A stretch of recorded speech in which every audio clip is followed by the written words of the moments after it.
Si vous utilisez beaucoup les écrans comme je le fais, vous avez forcément une fatigue oculaire. Pour y remédier et être moins rincé de la gueule le soir, vous pouvez utiliser la règle des 20-20-20. Toutes les 20 minutes, pendant au moins 20 secondes, on regarde à au moins 20 pieds. Forcément, c'est une règle anglo-saxonne, équivalent à 6 mètres au minimum. Si vous avez une fenêtre, vous pouvez regarder dehors, c'est encore mieux. Puisque quand vous regardez au loin, ça soulage les yeux. Quand on regarde de près, il y a un travail qui se fait. Et quand on est devant un écran, il faut dilater pour pouvoir lire les caractères, que ce soit net. Et il faut contracter parce qu'il y a la lumière. Les deux sont en conflit, ça fatigue l'œil.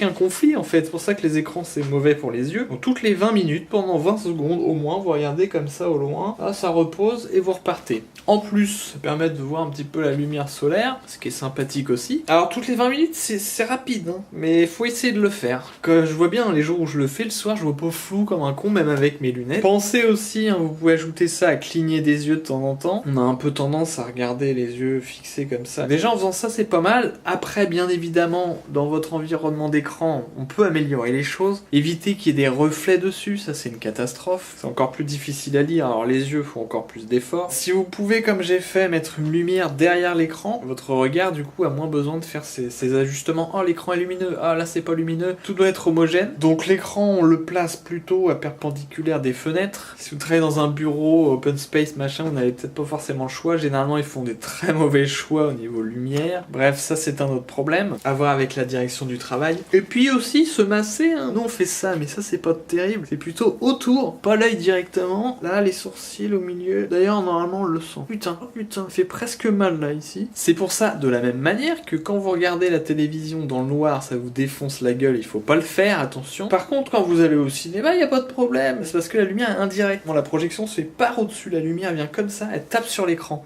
Et vous voyez le résultat sur l'écran. Qu'à la télévision, la lumière elle vous arrive directement dans la gueule. Puis un truc tout con, baissez peut-être un peu la luminosité aussi de l'écran. Le truc par défaut, des fois c'est un peu violent. Du coup, pour y penser toutes les 20 minutes, il y a une petite astuce, un décompte que vous mettez sur votre ordinateur. Ça fait un petit bip bip et ah ça y est, c'est le moment. Ah. C'est là que vous vous rendez compte que le temps défile très rapidement.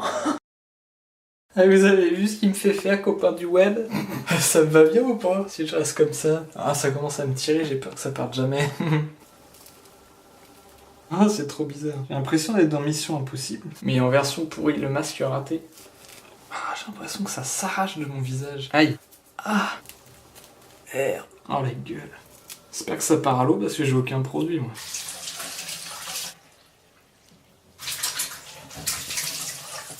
Ça part pas bien. Oh, dégueu.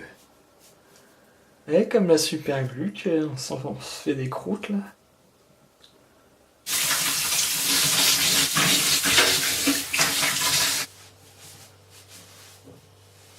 Putain, la merde. Vieille croûte jaune.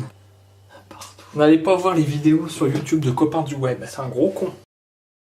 Ah, c'est une espèce d'anniversaire Retour au futur, il va en 2015, je sais pas trop quoi, bah voilà, c'est pour ça ils ont fait ce délire. Oh les malins. Vous voyez en bas le truc rouge comment ça éclaire, et encore là, à l'intérieur de la MRI c'est allumé, donc ça fait aussi une lumière. Faut imaginer le bordel au-dessus qui est éteint, le rouge ça défonce les yeux. Je vous ai pas menti les gars. Bon, ça permet de voir l'effet que ça donne allumé comme ça la nuit, cet espace. Puis il y a des écrans, vous voyez, il y a du bordel, c'est déjà bien utilisé. La nuit les choses sont différentes tout simplement, les chats sont gris et les bâtiments sont allumés, ils ont pas la même gueule. Bon bah merde, arrêter de me faire chier avec ça. Oh.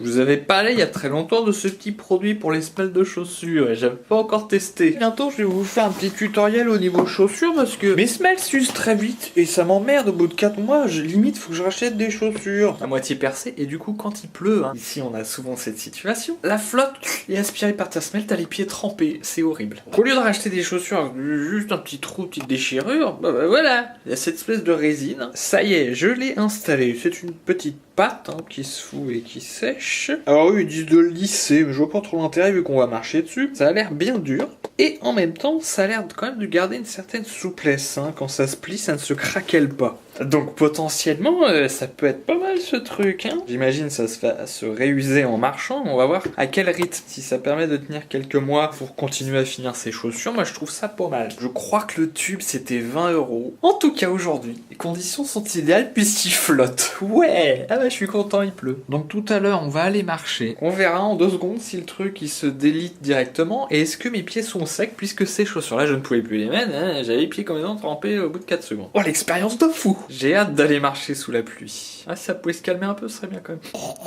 Je marche sous la pluie, mais c'est un test, c'est joyeux. Bon bah le verdict est sans appel, c'est de la grosse merde. Je marche une fois avec, tout s'en va. Quand tu t'essuies les pieds sur ton paillasson, t'as les petits morceaux, oh, c'est cool. On a l'impression que c'est pas du tout fait pour être mouillé, quoi. Genre le truc tu le mets sous tes chaussures, mais il faut surtout que ça reste au sec. Là ça fait comme du papier. Putain mais c'est nul à chier, ça sert à quoi? Tu t'en sers comment de ce truc? C'est un produit allemand, bah les Allemands faut vous réveiller les gars, ça va pas du tout là. N'achetez pas cette merde. Si vous connaissez une autre marque, un truc qui ressemble, mais qui fonctionne, moi ça m'intéresse en tout cas. 4 mois ça fait cher les chaussures. Je veux pouvoir les prolonger, reconstituer une semelle, aidez-moi. Oula, moment historique dans l'histoire des tigres. J'ai toujours la caméra d'époque. Comme le film est terminé, que j'ai plus rien à filmer, c'est sûr, je vais pouvoir virer les bandes qui me servaient de repère et qui du coup sont chiantes quand des fois j'ai besoin de récupérer un vieux truc sur une vieille cassette, comme tout de suite. Je vais garder par précaution ultime, ce n'est plus nécessaire. Quelque part, je vais redécouvrir cette caméra qui est très vieille. Elle est restée allumée depuis 15 ans, et la batterie marche encore, c'est de la folie. J'avais mis au point un double système, il y avait les petites bandes blanches qui indiquaient le repère de la taille de l'image. Ah, c'est du cinémascope, hein. Même encore plus fou, je crois. Et des petits volets noirs pour ne pas avoir les indications et donc vraiment avoir l'image pure sous nos yeux afin de faire les cadres. Bon, c'est tellement vieux que celui du haut, bah, il est parti tout seul à un moment donné. C'est genre celui du bas qu'on peut arracher. En tout cas, c'est parti, moment historique.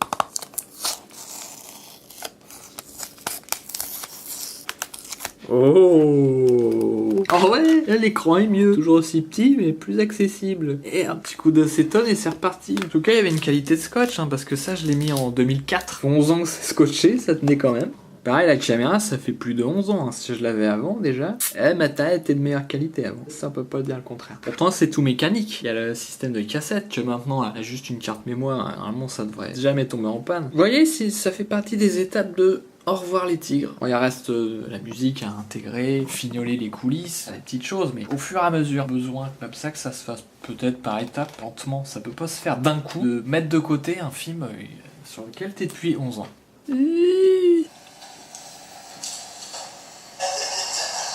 Oh, c'est Daras Productions qui nous accueille. Poubelle. On vous avait vu, le petit coin en bois y est toujours, hein. On est déjà en octobre, merde. Pareil, ils ont pas reçu leurs matériaux, ils vont les recevoir au dernier moment. Ils sont obligés de calfeutrer comme ils peuvent, c'est bizarre, on sait pas. En tout cas, ça va être vite chiant en fait cette bagnole. La biblio, le grand parc, la MRI. Mais en fait, aujourd'hui, l'actualité est autre. Je voulais vous parler de tout le bord de la rue qu'ils ont l'air d'être en train de refaire, les gars. Regardez, ils ont dépouillé, ils ont mis des bouts de bois, des étais, des bordels, des trucs. Du coup, je me demande ce qu'ils sont en train de faire. Parce qu'il y a une histoire de passerelle un jour pour peut-être couper par-dessus la flotte. L'idée, c'est qu'elle devienne accessible, cette presqu'île. Donc on pourrait penser à un début de passerelle, mais en même temps, il y a des nouveaux indices que il n'y avait pas la dernière fois que je suis passé. Vous voyez, sur les côtés, là, il y a des espèces de barrières et du coup, on n'a pas l'impression qu'il y a une passerelle. On pense juste à un ponton pour se balader tranquillement. Et j'ai continué à mener mon enquête, je suis allé de l'autre côté, je suis passé à travers les barrières et tout, et on voit effectivement tout le long une espèce de roue de chemin, et là on se dit ah ouais en fait non c'est ça tout le long, il y a des petits pontons au-dessus de la flotte pour pouvoir kiffer. Alors c'est sympa mais c'est dommage qu'il n'y ait pas la passerelle, merde. À moins que ça vienne plus tard, le début de l'aménagement c'est ça, et justement les gens qui habitent la partie nord de la ville n'ont pas accès à la presqu'île facilement. Ils vont devoir faire quelque chose un jour. En tout cas, oui, ils se bougent un peu le cul parce que c'est censé ouvrir en février la bibliothèque. D'où mon inquiétude par rapport à ces colonnes en bois là. Ou alors c'est un style, ça va rester comme ça? Non, bien sûr que non. Bon, en tout cas, ils améliorent mon quartier, hein, ça c'est sympa. J'encourage fortement le projet.